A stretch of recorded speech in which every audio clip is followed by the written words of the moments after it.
Hello learners, welcome to my YouTube channel learn with learner. आज हम class 12 maths NCERT का chapter number 3 start करने वाले हैं, जिसका नाम है मैट्रिसेस। पहले हम इस वीडियो में इसका थोड़ा इंट्रोडक्शन देखेंगे। सबसे पहले हम समझेंगे कि मैट्रिसेस होती क्या है। देखो, एक वर्ड होता है मैट्रिक्स, उसी का प्लूरल होता है मैट्रिसेस। मैट्रिक्स क्या होता है? ये एक rectangular matrix is a rectangular array of numbers और फंक्शंस। देखो, एरे का मतलब होता है अरेंजमेंट। मैट्रिक्स एक रेक्टेंगुलर अरेंजमेंट है किन्हीं भी नंबर्स या फंक्शंस की। देखो, इस टाइप से ये एक एग्जांपल मैंने दिया है। ये तो नंबर्स का हो गया कि हमने नंबर्स को अरेंज किया है रेक्टेंगुलर एरे में। अगर फंक्शंस को लिया है, जैसे कि मैंने यहाँ पे अरेंज किया है कॉस थीटा, साइन थीटा, ये मेरे पास फंक्शंस हो गए और मैंने इन्हें रेक्टेंगुलर एरे में अरेंज कर दिया, तो वो भी एक मैट्रिक्स है। ठीक है, अब देखो, अगर कोई भी मैट्रिक्स, जरूरी नहीं कि हर मैट्रिक्स में ये 4 ही एलिमेंट्स हो, कितने भी हो सकते हैं। वो हम आगे जब टाइप्स को डिस्कस करेंगे आपको इजीली समझ आ जाएगा। अब देखो, जो भी ये हॉरिजॉन्टल अरेंजमेंट होती है, जैसे कि 1 2 और 3 4, ये होती है रोज मैट्रिक्स। ठीक है, और जो भी ये वर्टिकल एरे होती है, वर्टिकल अरेंजमेंट होती है, ये होती है कॉलम्स। अब देखो, जितने भी मतलब कि नंबर्स या फंक्शन होते हैं किसी भी मैट्रिक्स में, उन्हें हम कहते हैं एलिमेंट्स ऑफ अ मैट्रिक्स या फिर entities of a matrix. The numbers और the functions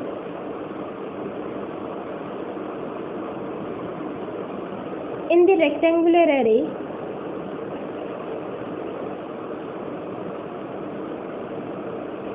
which is matrix are known as elements of a matrix or entities of a matrix. Elements or entities of a matrix.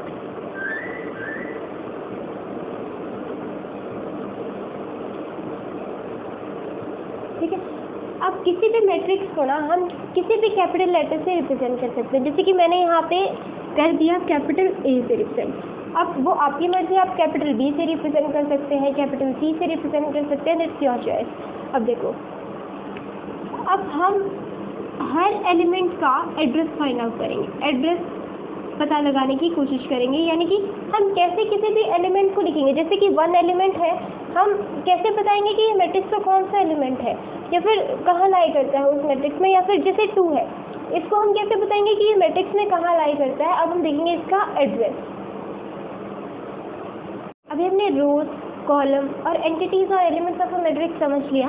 हमने इस matrix को ए से denote किया था। अभी हम address of a matrix समझेंगे कि देखो, अब जैसे कि मुझे फाइंड आउट करना है कि ये एलिमेंट जहाँ भी इस मैट्रिक्स में लाई कर रहा है, हम उसको कैसे रिप्रेजेंट करेंगे। देखो, इसके लिए हमें पता होना चाहिए कि वो जो एलिमेंट है वो किस रो और किस कॉलम में लाई कर रहा है। जैसे कि अगर मुझे 1 को पहली बात तो अगर हम मैट्रिक्स को कैपिटल ए से रिप्रेजेंट कर रहे हैं, तो इसके एलिमेंट्स और एंटिटीज को हम स्मॉल लेटर से डिनोट कर सकते हैं। जैसे कि मैंने लिखा, अगर ए मैट्रिक्स है तो मैंने ए लिखा। लेट्स सपोज मैं 1 का एड्रेस यहाँ पे नोट डाउन कर रही हूँ। 1 के लिए अगर हमें फाइंड आउट करना है कि ये इस मैट्रिक्स में कहाँ लाई कर रहा है, तो मुझे पता होना चाहिए ये किस रो में लाई कर रहा है और किस कॉलम में लाई कर रहा है। अब देखो, ये 1 फर्स्ट रो में लाई कर रहा है और फर्स्ट कॉलम में लाई कर रहा है। तो यहाँ पे हम क्या लिख सकते हैं 1 को कि that 1 is lying in first row, तो यहाँ पे A1 and in first column. तो A11 इस मैट्रिक्स में किसको रिप्रेजेंट कर रहा है? 1 को। यानी कि कोई एक ऐसा एलिमेंट या एंटिटी है मैट्रिक्स की जो फर्स्ट रो और फर्स्ट कॉलम में लाई कर रही है। फर्स्ट रो ये रही, फर्स्ट कॉलम ये रहा, और यहाँ पे क्या लाई कर रहा है? 1। देखो, अगर हमें बताना हो कोई पर्टिकुलर नंबर ऑफ रो, ठीक है, तो वो क्या हो जाता है, उसे हम रिप्रेजेंट करते हैं आई से। और अगर हमें बताना हो कोई पर्टिकुलर नंबर ऑफ कॉलम,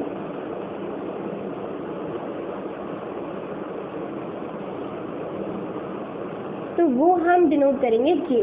ठीक है, तो यहाँ पे अगर मैं किसी भी एलिमेंट के एड्रेस की जनरल रिप्रेजेंटेशन लिखूँ, तो अगर एक कैपिटल ए मैट्रिक्स हमने ली है तो उसे हम लिख सकते हैं AIJ।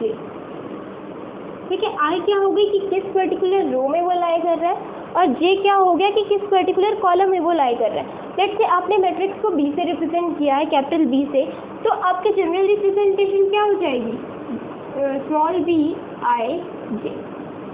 इस टाइप से आप उनको रिप्रेजेंट कर सकते हैं। अब देखो आई जे हमारा चेंज होता रहेगा, जैसे जैसे आपको अगर मान लो 1 की जगह हम कहते कि 2 का एड्रेस बताना है, तो 2 क्या हो जाता, हमने कैपिटल ए मैट्रिक्स लिए तो स्मॉल ए।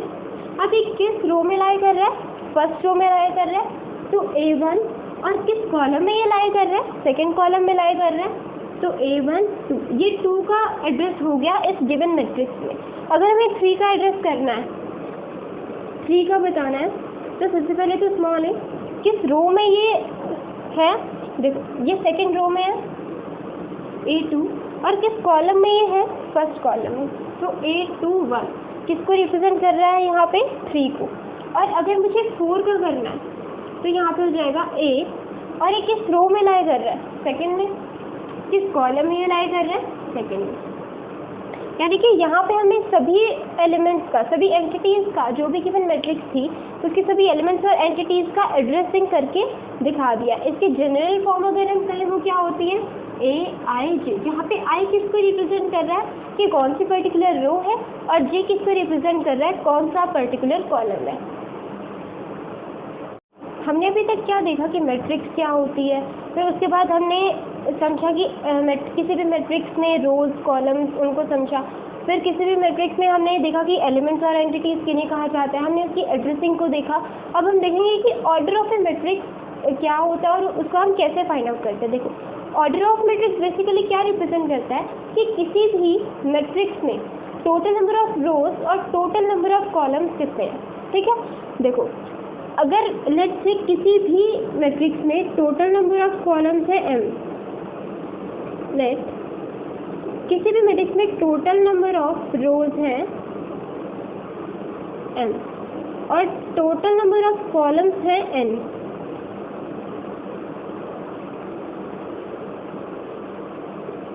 ठीक है, तो ऑर्डर ऑफ ए मैट्रिक्स यहाँ क्या हो जाएगा,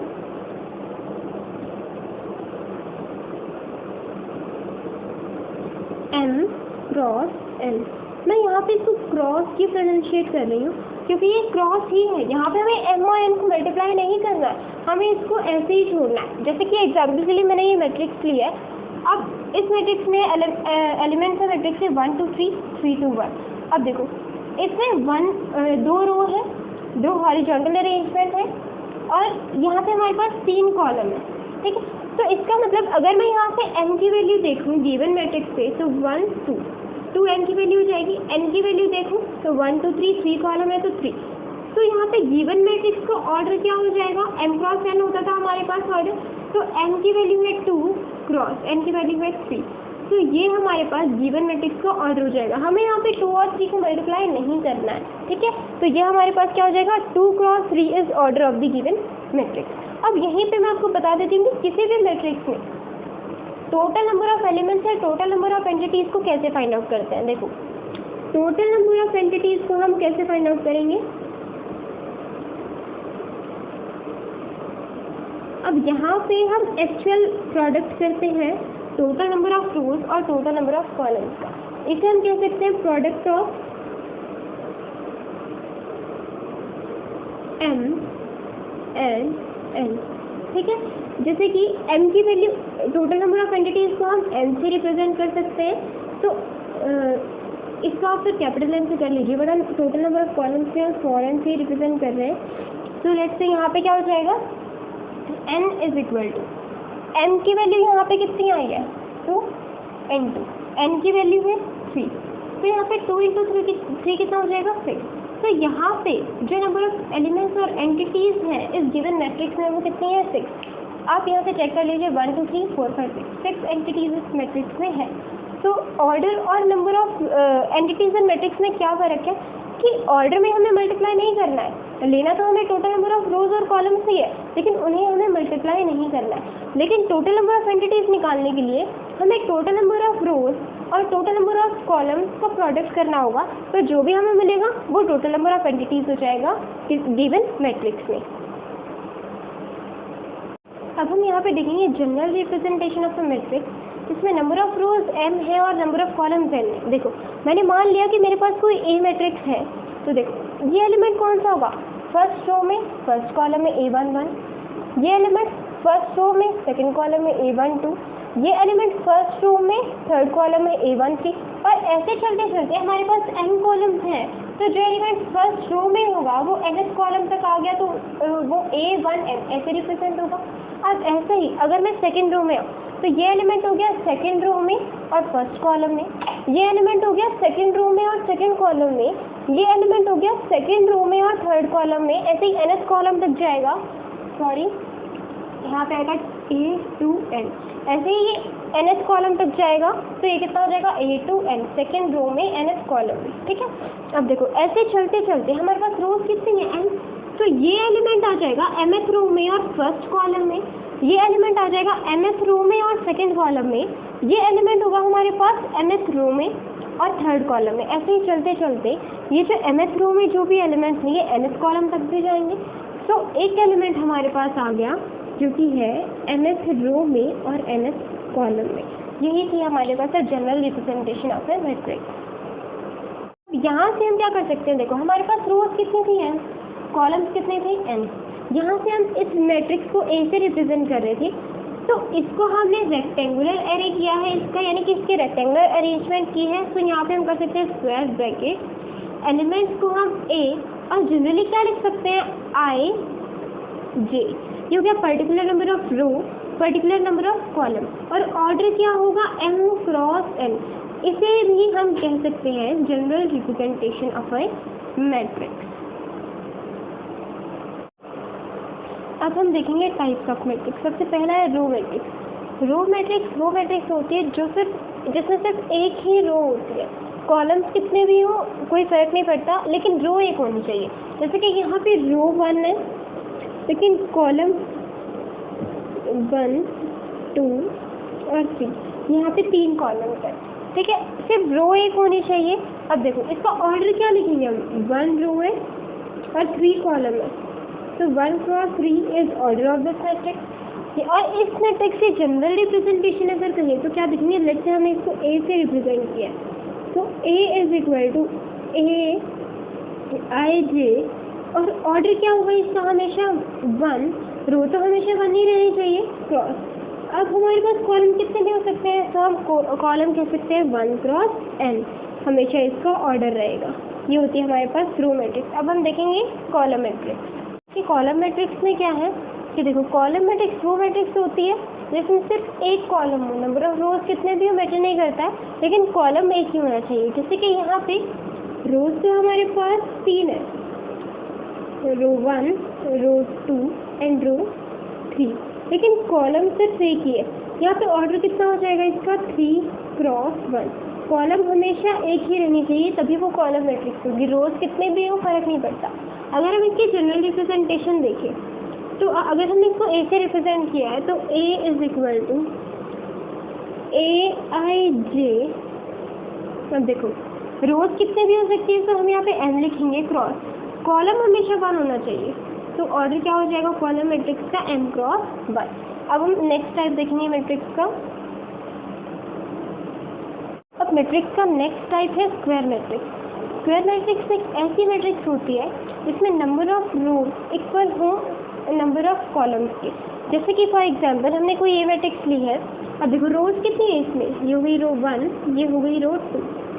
अब कॉलम कितनी है, ये हो गई कॉलम 1, ये हो गई कॉलम 2।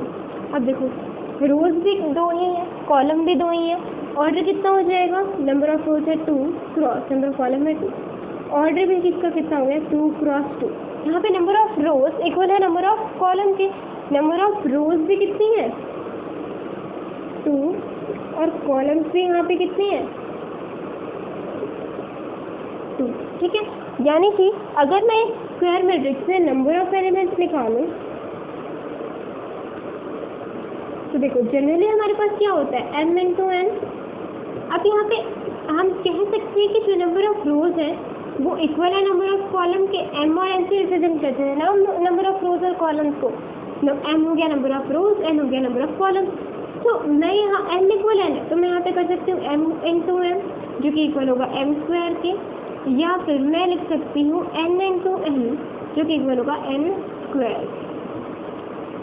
ठीक है, अब अगर हम इसकी जनरल रिप्रेजेंटेशन देखें तो वो क्या हो जाएगा, a is equal to a i j into m cross n where m is equal to n। तो यहाँ पे m क्रॉस n भी हो सकता है और n क्रॉस n भी हो सकता है। अब हम इसका नेक्स्ट टाइप देखेंगे।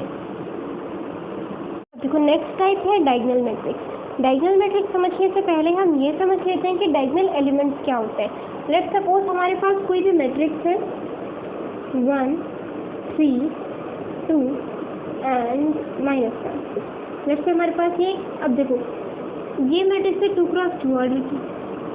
सिर्फ वही डायगोनल एलिमेंट्स होंगे जिनकी एड्रेसिंग में उनका नंबर ऑफ रो इक्वल हो नंबर ऑफ कॉलम के। लेट्स सपोज यहाँ पे 1 है, इसका एड्रेस करेंगे तो A11 first row first column में लाई कर रहा है, और -1 का एड्रेस करेंगे तो A22 second row second column में लाई कर रहा है। ऐसे ही अगर मैं 3 का करूँ, 3 की एड्रेसिंग करूँ तो वो क्या होगी, A12 first row second column में लाई कर रहा है, और 2 का एड्रेसिंग हम करेंगे तो वो कितना हो जाएगा, सेकेंड कॉलम और फर्स्ट रो सेकेंड रो और फर्स्ट कॉलम में वो लाई कर रहा है। अब देखो इनमें से डायगोनल एलिमेंट्स कौन से होंगे, डायगोनल एलिमेंट्स सिर्फ वही होंगे जिनमें हमारे पास जो इनके एड्रेसिंग में नंबर ऑफ रो इक्वल आ रही है नंबर ऑफ कॉलम की। जैसे कि A11 i is equal to j है यहाँ पे, A22 यहाँ पे भी i is equal to j है, लेकिन 3 और 2 को हम डायगोनल एलिमेंट्स नहीं कहेंगे। क्यों? क्योंकि इनका जो i और j है वो डिफरेंट है। ठीक है, अब देखो सिमिलरली अब हम डायगोनल मैट्रिक्स को समझेंगे। डायगोनल एलिमेंट्स आई होप आपको समझ आ गया होगा। अब देखो डायगोनल मैट्रिक्स क्या है। डायगोनल मैट्रिक्स एक ऐसी मैट्रिक्स है जिसमें वो सभी एलिमेंट्स 0 होते हैं जो डायगोनल एलिमेंट्स नहीं होते, यानी कि a matrix in which all the non diagonal elements are 0। और सिर्फ स्क्वायर मैट्रिक्स ही एक डायगोनल मैट्रिक्स हो सकती है, यानी कि डायगोनल मैट्रिक्स एक स्क्वायर मैट्रिक्स का टाइप है। अब जैसे कि मैंने एक एग्जांपल लिया है, 1 यहाँ पे एक डायगोनल एलिमेंट है क्योंकि इसकी एड्रेसिंग क्या हो जाएगी, A11। 0 यहाँ पे है क्योंकि एक नॉन डायगोनल एलिमेंट है। यहाँ पे क्या लिखा है कि सभी नॉन डायगोनल एलिमेंट्स क्या होंगे, 0। ये दोनों नॉन डायगोनल एलिमेंट्स से 0 हो गए, ये दोनों डायगोनल एलिमेंट्स है, सिर्फ इन्हीं के यहाँ पे कुछ ना कुछ वैल्यू गिवन है। अगर हमें डायगोनल मैट्रिक्स की जनरल रिप्रेजेंटेशन करनी हो तो हम कैसे करेंगे, हमने इसको A से रिप्रेजेंट किया मैट्रिक्स को। A is equal to Aij order हो जाएगा हमारे पास m क्रॉस n, जहाँ पे m इक्वल है n के। ठीक है, अब देखो Aij जो भी एलिमेंट होगा वो नॉट इक्वल टू 0 होगा जब हमारे पास i इक्वल टू j हो, यानी कि जब हमारे पास नंबर ऑफ रो इक्वल है नंबर ऑफ कॉलम के, उस टाइम पे जो मैट्रिक्स, उस टाइम पे जो एलिमेंट है मैट्रिक्स का उसकी कुछ ना कुछ वैल्यू है। जैसे कि यहाँ पे ये A11 है, इसका नंबर ऑफ रो यानी कि i भी 1 है और j भी 1 है, दोनों की वैल्यू इक्वल है, तो ये नॉन जीरो है। लेकिन यहीं पे अगर Aij इक्वल टू 0 हो जाए तो वो सिर्फ कब हो रहा है, जब i इक्वल टू j नहीं है, यानी कि जो एलिमेंट या फिर जो एंटिटी है मैट्रिक्स की वो एक नॉन डायगोनल एलिमेंट है। यानी कि यहाँ पे जब i not equal to j हो रहा है उस टाइम पे जो एंटिटी है वो 0 हो जाएगी, और जब i is equal to j हो रहा है उस टाइम पे जो एंटिटी है वो नॉट इक्वल टू 0 होनी चाहिए, यानी कि डायगोनल एलिमेंट हमेशा नॉन 0 होना चाहिए। तो यही होती है हमारे पास डायगोनल मैट्रिक्स। अब हम इसका नेक्स्ट टाइप देखेंगे। नेक्स्ट टाइप है स्केलर मैट्रिक्स। स्केलर मैट्रिक्स एक ऐसी डायगोनल मैट्रिक्स होती है जिसमें हर डायगोनल एलिमेंट सेम हो, और अगर ये डायगोनल मैट्रिक्स भी होती है तो इसका मतलब जो नॉन डायगोनल एलिमेंट्स होंगे वो 0 होंगे। अब हम कह सकते हैं कि स्केलर मैट्रिक्स एक स्क्वायर मैट्रिक्स भी होती है, क्योंकि स्क्वायर मैट्रिक्स एक डायगोनल मैट्रिक्स है और डायगोनल मैट्रिक्स एक स्क्वायर मैट्रिक्स है। तो यहाँ से आप समझ पा रहे होंगे कि कैसे एक स्केलर मैट्रिक्स एक स्क्वायर मैट्रिक्स भी होनी चाहिए। देखो अब मैंने एक एग्जांपल लिया है, जैसे कि ये मैट्रिक्स मैंने ले ली एक स्क्वायर मैट्रिक्स जो 2 क्रॉस 2 ऑर्डर की है, उसमें ये हो गए डायगोनल एलिमेंट। अब देखो दोनों डायगोनल एलिमेंट हमारे सेम, और जो नॉन डायगोनल एलिमेंट्स है वो क्या है, 0।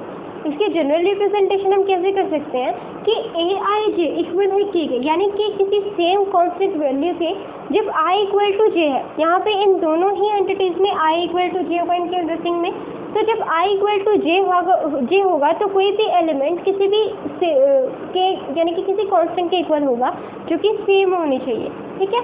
और aij यानी कि कोई भी एलिमेंट 0 होगा कब, जब i की वैल्यू j के इक्वल नहीं होगी, यानी कि जब नंबर ऑफ रो और नंबर ऑफ कॉलम, यानी कि जो पर्टिकुलर नंबर ऑफ रो और कॉलम उनको एड्रेस कर रहे होंगे वो नॉट आपस में इक्वल नहीं होंगे, ठीक है। तो अब हम देखेंगे इसका नेक्स्ट टाइप। अब नेक्स्ट टाइप है आइडेंटिटी मैट्रिक्स। आइडेंटिटी मैट्रिक्स एक स्केलर मैट्रिक्स है जिसमें हर एक डायगोनल एलिमेंट 1 के इक्वल होता है। अब हम कह सकते हैं कि अगर आइडेंटिटी मैट्रिक्स एक स्केलर मैट्रिक्स है मतलब वो पक्का एक डायगोनल मैट्रिक्स होगी, और अगर वो एक डायगोनल मैट्रिक्स है तो इसका मतलब वो एक स्क्वायर मैट्रिक्स भी होगी। तो ऐसे ये सब आपस में रिलेटेड है। अब देखो, एक ऐसी मैट्रिक्स जिसमें हर डायगोनल एलिमेंट की वैल्यू 1 हो, जैसे कि अगर मैंने 2x2 ऑर्डर की स्क्वायर मैट्रिक्स ली है जो एक डायगोनल मैट्रिक्स भी है, तो यहाँ पे नॉन डायगोनल एलिमेंट 0 जाएंगे और जो डायगोनल एलिमेंट्स होंगे वो हमेशा 1 के इक्वल होंगे। अब देखो, ये एक स्केलर मैट्रिक्स है, स्केलर मैट्रिक्स में क्या कंडीशन थी कि जो भी डायगोनल एलिमेंट है वो इक्वल होने चाहिए। अब यहाँ पे डायगोनल एलिमेंट इक्वल है ना, और यहाँ पे ऑर्डर भी किया 2x2 मतलब एक स्क्वायर मैट्रिक्स हो गई, नॉन डायगोनल एलिमेंट 0 है मतलब एक डायगोनल मैट्रिक्स हो गई। तो इस टाइप से ये आपस में रिलेटेड है। अब देखो, इसके लिए जनरल रिप्रेजेंटेशन क्या होनी चाहिए कि कोई भी एलिमेंट 1 के इक्वल है जब i इक्वल टू j, यानी कि जब कोई भी एलिमेंट डायगोनल एलिमेंट है जिसमें i इक्वल टू j है, यानी कि इसमें 1 1 है ij और इसमें 2 2 है, तो वो हमेशा 1 के इक्वल होगा। और अगर हमारे पास i इक्वल टू j नहीं है तो जिस भी एलिमेंट के लिए i इक्वल टू j नहीं है वो एलिमेंट हमेशा 0 के इक्वल होगा, क्योंकि वो एक नॉन डायगोनल एलिमेंट है। अब हम देखेंगे इसका नेक्स्ट टाइप। देखो, नेक्स्ट टाइप पढ़ने से पहले हम एक बार देख लेते हैं कि हमने क्या क्या मैट्रिक्स पढ़ी जो एक दूसरे से रिलेटेड थी। जैसे कि हमने सबसे पहले पढ़ी स्क्वायर मैट्रिक्स, फिर इसी का हमने टाइप पढ़ा डायगोनल मैट्रिक्स, फिर डायगोनल मैट्रिक्स से आगे ही हमने इनसे रिलेटेड पढ़ा स्केलर मैट्रिक्स, और स्केलर मैट्रिक्स में इन्हीं के टाइप में हमने पढ़ा आइडेंटिटी मैट्रिक्स। अब देखो, स्क्वायर मैट्रिक्स में ऑर्डर मतलब कि नंबर ऑफ रोज इक्वल होने चाहिए नंबर ऑफ कॉलम्स के, बस ये कंडीशन गिवन थी। डायगोनल मैट्रिक्स में नंबर ऑफ रोज इक्वल तो होने चाहिए नंबर ऑफ कॉलम्स के, और साथ ही साथ क्या होना चाहिए कि जो भी नॉन डायगोनल एलिमेंट्स हैं यानी कि जिनमें i इक्वल टू j नहीं है वो 0 के इक्वल होने चाहिए। फिर उसके बाद है स्केलर मैट्रिक्स। अब स्केलर मैट्रिक्स में क्या हुआ कि नंबर ऑफ रोज इक्वल होने चाहिए नंबर ऑफ कॉलम्स के। दूसरी चीज़, जो हमारे नॉन डायगोनल एलिमेंट्स हैं जिनमें i इक्वल टू j नहीं है वो 0 होने चाहिए। और तीसरी चीज़ कि जो भी हमारे पास डायगोनल एलिमेंट्स हैं जिनमें i इक्वल टू j है उनकी वैल्यू हमेशा सेम होनी चाहिए। और उसके बाद आया आइडेंटिटी मैट्रिक्स। अब आइडेंटिटी मैट्रिक्स में भी क्या कंडीशंस पड़ी, सबसे पहली कि नंबर ऑफ रोज इक्वल होनी चाहिए नंबर ऑफ कॉलम्स की। दूसरी चीज़, नॉन डायगोनल एलिमेंट 0 होने चाहिए, और उसके बाद थर्ड कंडीशन क्या है कि जो भी डायगोनल एलिमेंट्स है वो क्या होने चाहिए, सेम होने चाहिए, और उन सेम में भी हर डायगोनल एलिमेंट की वैल्यू 1 होनी चाहिए। वो हो गई हमारे पास आइडेंटिटी मैट्रिक्स। अब हम देखते हैं इस मैट्रिक्स का नेक्स्ट टाइप। देखो, जो लास्ट टाइप बचा है हमारे पास मैट्रिक्स का वो क्या है, नल मैट्रिक्स। अब देखो, नल मैट्रिक्स उस मैट्रिक्स को कहा जाता है जिसमें सारे एलिमेंट्स हमारे पास क्या होते हैं, किसके इक्वल होते हैं, 0 के, नल मैट्रिक्स। अब देखो, in matrix in which all the entities are equal to 0, a matrix in which all the entities are equal to 0। अब इसके लिए ऐसी कोई कंडीशन नहीं है कि ये स्क्वायर मैट्रिक्स ही होनी चाहिए, ये रेक्टेंगुलर मैट्रिक्स भी हो सकती है। अब देखो, रेक्टेंगुलर मैट्रिक्स क्या है वो शायद पीछे रह गई है। अब देखो, नल मैट्रिक्स में तो मैंने बता दिया कि एक ऐसी मैट्रिक्स जिसमें सारे एलिमेंट 0 के इक्वल होनी चाहिए। जैसे फॉर एग्जाम्पल 0 0 0 0, ये एक ए मैट्रिक्स हो गई जो 2x2 ऑर्डर की है और इसमें सारी ही एंटिटीज 0 के इक्वल है। अब यहीं पे मैं आपको रेक्टेंगुलर मैट्रिक्स बता देती हूँ।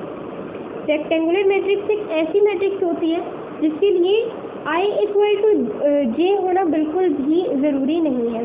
जैसे कि मैंने लिखा 1 2 3 एंड 4 5 6। इसका ऑर्डर क्या है, हमारे पास 2 रो है यानी कि 2 क्रॉस और 3 कॉलम यानी 2 क्रॉस 3। यहाँ पे क्या हमें m इक्वल टू n दिख रहा है? यहाँ पे कोई ज़रूरी नहीं है कि नंबर ऑफ रोज इक्वल हो नंबर ऑफ कॉलम्स की, ठीक है। तो ऐसी मैट्रिक्स को जहाँ पे I नॉट इक्वल टू जे हो, ठीक है, या फिर हम कह सकते हैं कि m not equal to n हो। I not equal to J मतलब कि A कोई मैट्रिक्स है और हमने उसके एलिमेंट्स को रिप्रेजेंट किया A I J, ओके। तो अब देखो, जो नल मैट्रिक्स है वो कोई स्क्वायर मैट्रिक्स भी हो सकती है, और ऐसे ही अगर मैं इन एंट्रीज को यहाँ से हटा दूँ, सबको 0 कर दूँ, तो ये एक ऐसी नल मैट्रिक्स हो जाएगी जो कि एक रेक्टेंगुलर मैट्रिक्स है। यहाँ पे हमारे मैट्रिक्स के टाइप खत्म हो जाते हैं। अब हम इसका नेक्स्ट टॉपिक देखते हैं। हम देखेंगे इसका नेक्स्ट टॉपिक जो है trace of a matrix. Trace of a matrix हम कैसे फाइंड आउट करते हैं कि जितने भी डायगोनल एलिमेंट्स होते हैं किसी भी मैट्रिक्स में, हम उनका सम कर देते हैं। Sum of all diagonal elements is equal to trace of a matrix. जैसे कि अब डायगोनल एलिमेंट्स कब कहलाएगा कोई भी एंटिटी, जब उसमें I की वैल्यू इक्वल होगी J के। अब ऐसे हमारे पास इस 3x3 ऑर्डर की मैट्रिक्स में 3 ही एलिमेंट्स हैं, ये और ये लाई करता है फर्स्ट रो फर्स्ट कॉलम में, ये लाई करता है सेकंड रो सेकंड कॉलम में, और ये लाई करता है थर्ड रो थर्ड कॉलम में।